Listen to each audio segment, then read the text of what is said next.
We're pleased to present the Miller StopFall system, the most user-friendly and reliable work positioning and fall restricting system for wooden pole climbers on the market today.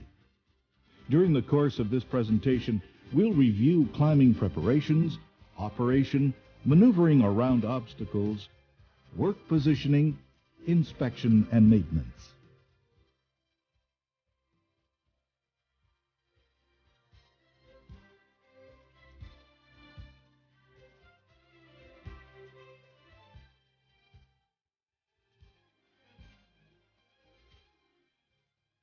While the StopFall can be carried in the usual fashion, it can also be carried in the over-the-shoulder position.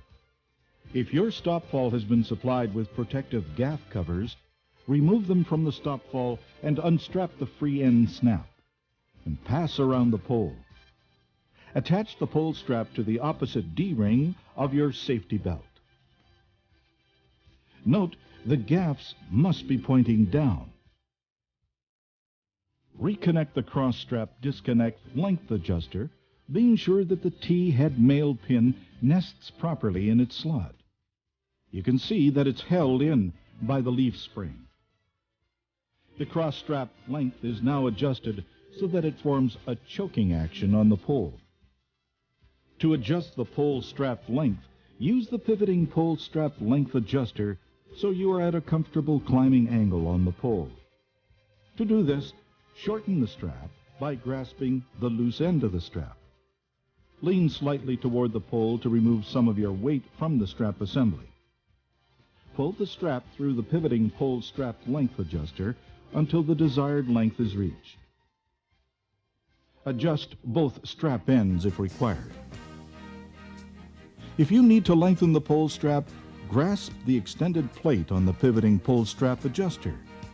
Lean slightly forward and pull the extended plate out away from the strap while maintaining tension on the strap with your body weight.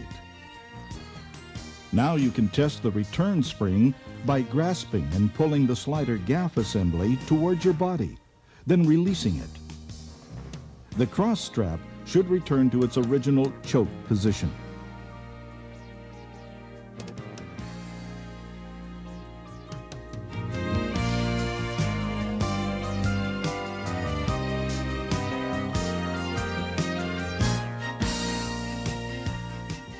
Without the use of gloves, we will demonstrate how to position your fingers when grasping the slider gaff assembly. Note, leather or rubber gloves will be worn when climbing or descending. To minimize wrist fatigue, hold the gaff assembly by placing your middle finger between the gaff tips and grasp the pole strap while pulling back. Continue to pull both gaff assemblies towards you to stretch the springs, just far enough to allow a comfortable clearance from the pole. Now climb with an upward flipping motion.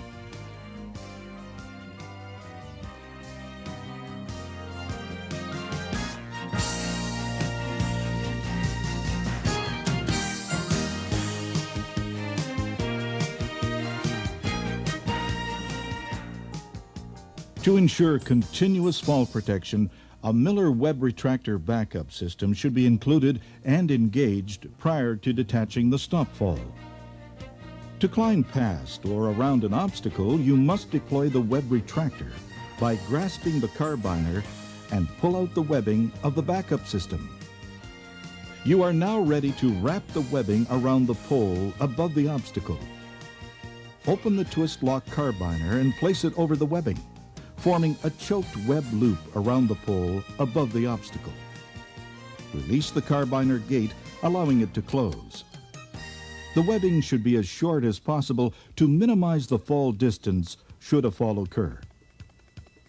Disconnect the cross strap by pushing in the handle of the disconnect length adjuster. Rotate it 90 degrees and withdraw it.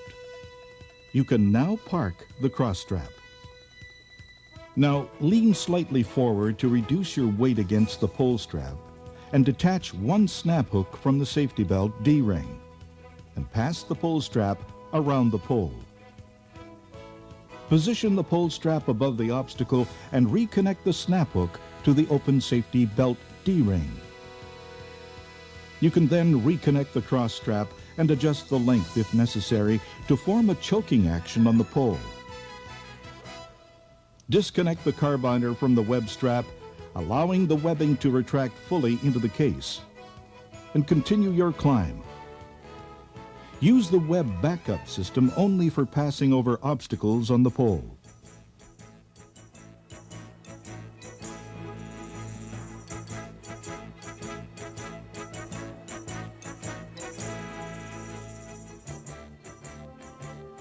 To move to the right, grasp the slider gaff assembly of the cross strap with the left hand as you would to climb. Pull it toward you so the cross strap is clear of the pole. Maintaining this hand position and leaning back to exert tension on the pole strap, shift position with your feet. To shift left, grasp the slider gaff assembly with the right hand and continue as just demonstrated.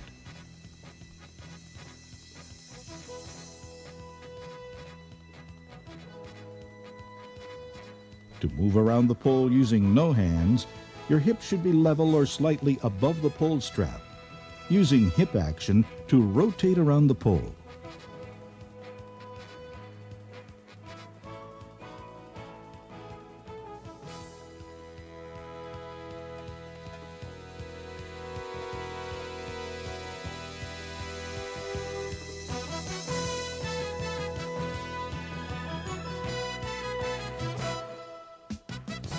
To position yourself to perform work, start by positioning your feet so that you're at the proper height on the pole, ensuring the cross strap is positioned against the pole.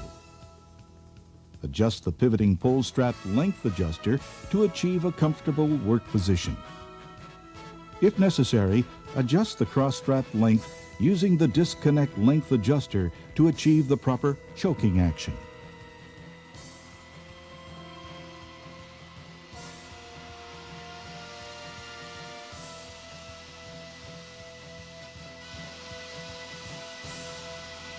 You descend the pole in a similar manner as climbing the pole. Start by grasping each of the slider gaff assemblies and then pull the cross strap towards you until it just clears the pole. While gripping the slider gaff assembly and pole strap, flip the pole strap downward, alternately moving your feet downward to descend.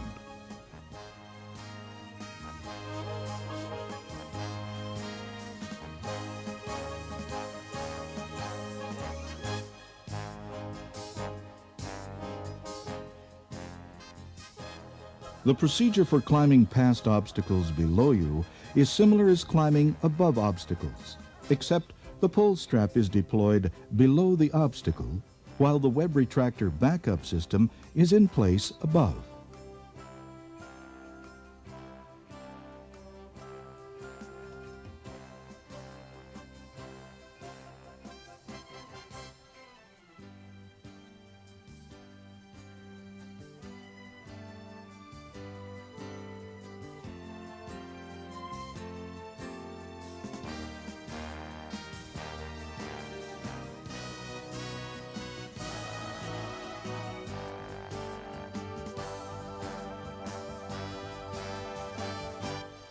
Should a fall occur, the user must release the gaff assembly. The cross strap assembly will return automatically to the pole, causing a choking and gaffing action that will restrict or arrest the fall.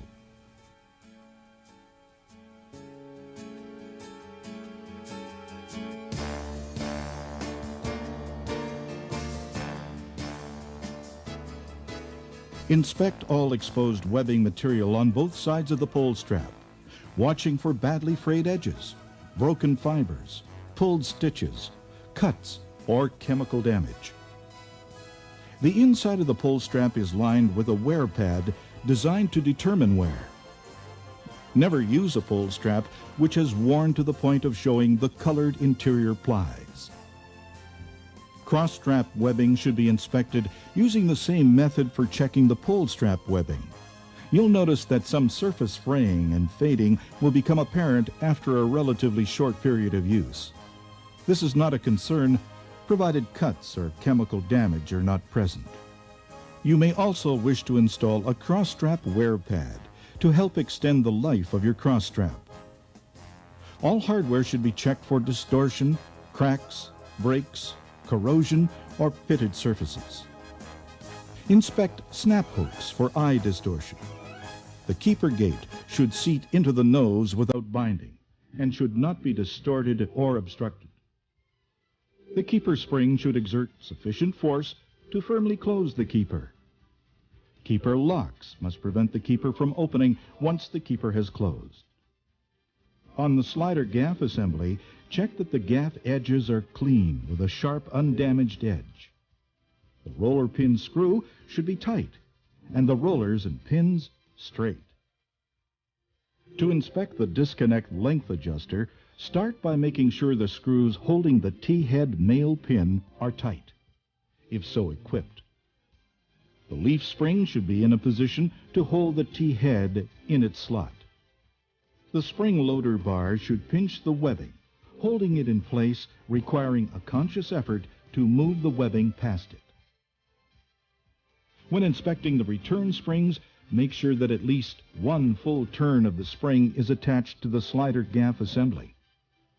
Extend the springs and examine them for overextended or weak spots. Release the slider gaff assembly to be sure the spring reacts to pull the cross strap in quickly toward the pole.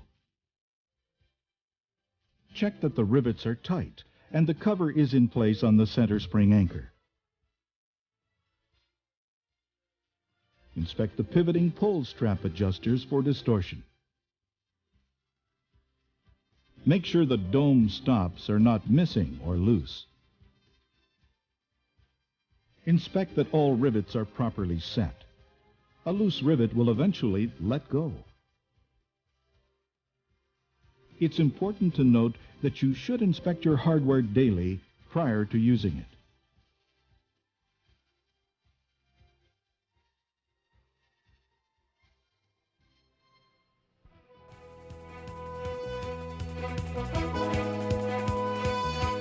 Basic care of all Miller Safety Limited equipment will prolong the durability and safe working life of the unit.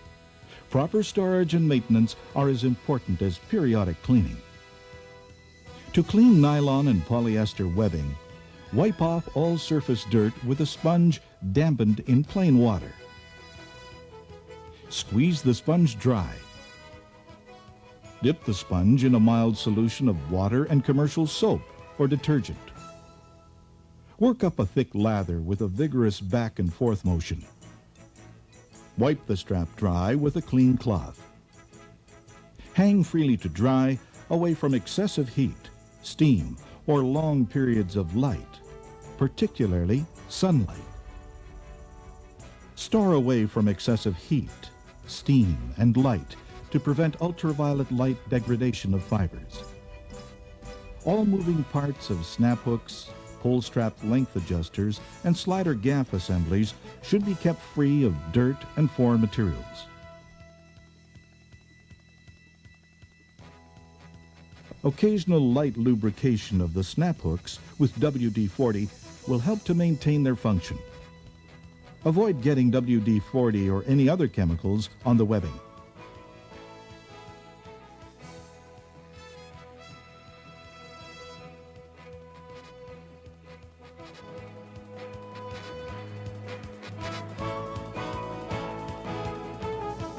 The Miller Safety Limited StopFall system is warranted for 1 year from the date of purchase to be free from defects in material and workmanship.